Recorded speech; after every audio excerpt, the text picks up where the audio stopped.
At dahil nakapag-day off nga ako, oras na para magtupi. Medyo matagal-tagal na nga din to dito sa basket. Nabawasan na nga yan, kakasuot, dyan ako kumukuha. At syempre, bago ko tupiin, sinisigurado ko muna na damit namin ng baby ko to. Kaya iniisa-isa ko at hinihiwalay ko yung hindi sa amin. Ganito rin ba kayo mga guys? O ako lang yung ganito? Yung tipong umaabot ng 2 linggo yung tupiin. Pagtapos ko ngang maihiwala yung mga damit namin ng baby ko, dadalhin ko na sa kwarto at doon ako magtutupi. Nakasanayan ko na kasi talagang magtupi dito sa kwarto namin. Ewan ko ba? At eto na nga mga guys, nahihiwalay ko na yung mga damit namin ng baby ko. Pinipilit ko ang buhatin ng isang buhat lang. Ay nako, tamad talaga, ayaw nang bumalik. Pero kinaya ko naman guys, kaya diretso na sa kwarto. At pagkatapos nga ng isang basket, meron pa palang isa. Talagang marami-rami, di ba guys? Kaya uumpisan ko na ulit maghiwa-hiwalay. Pipiliin ko ulit yung mga damit namin ng baby damulag ko. At pagkapili ko ng mga damit namin, diniretso ko na ulit sa kwarto namin. Fast forward na natin guys at marami-rami pa akong gagawin. At para maumpisan ko na din tupiin.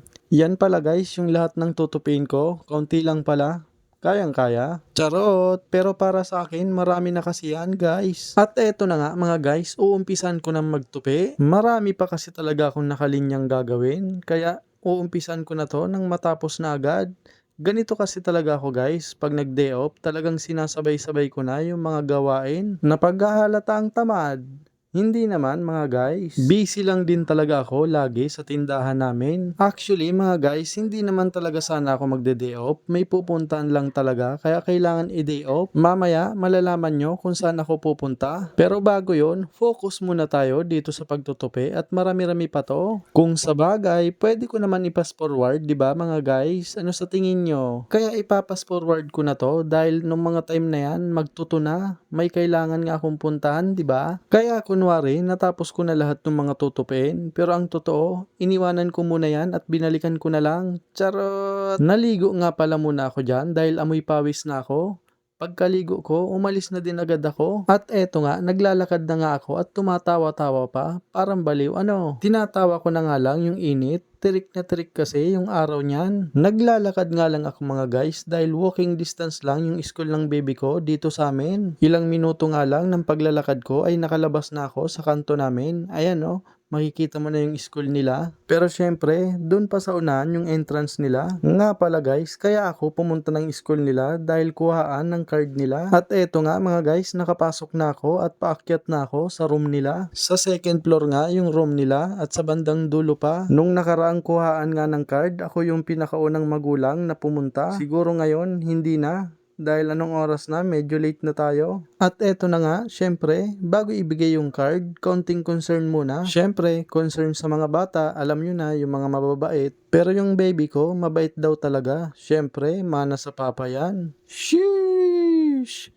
Lalo na pagtulog, mabait talaga yan. Pero konting concern lang naman yan mga guys, maya-maya lang binigay na. At eto na nga, nakuha ko na nga yung card ng baby ko at pauwi na tayo. Tirik na tirik pa nga din yung araw. Nagmamadali na nga ako dyan dahil may gagawin pa tayo. Kailangan kasi pag day off ko, nasusulit ko talaga. Nga pala mga guys, okay naman yung grade ng baby ko. May tumaas, meron namang mga bumaba, pero okay lang yun. Huwag nating i-pressure yung mga baby natin, basta pagsabihan lang natin. At eto nga mga guys, nakauwi na ako at ang gagawin natin, maglilinis ako ng kwarto. Medyo matagal-tagal na nga din na hindi nalilinis ng maayos to. Ang ginagawa ko lang kasi, winawalis-walisan ko lang. Kaya ang gagawin ko, ilalabas ko na yung kutsyon, Uratex, ang hari ng tibay.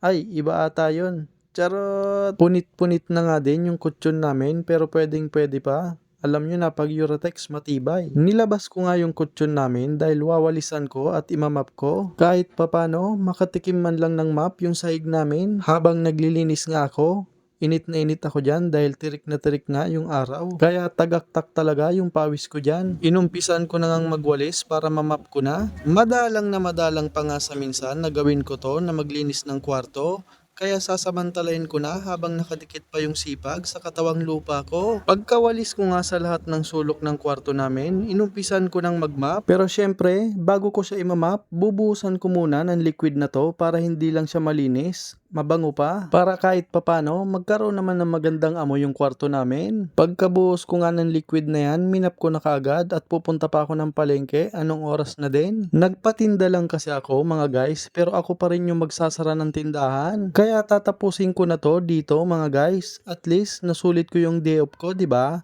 Yun lamang. Bye-bye. Sheesh.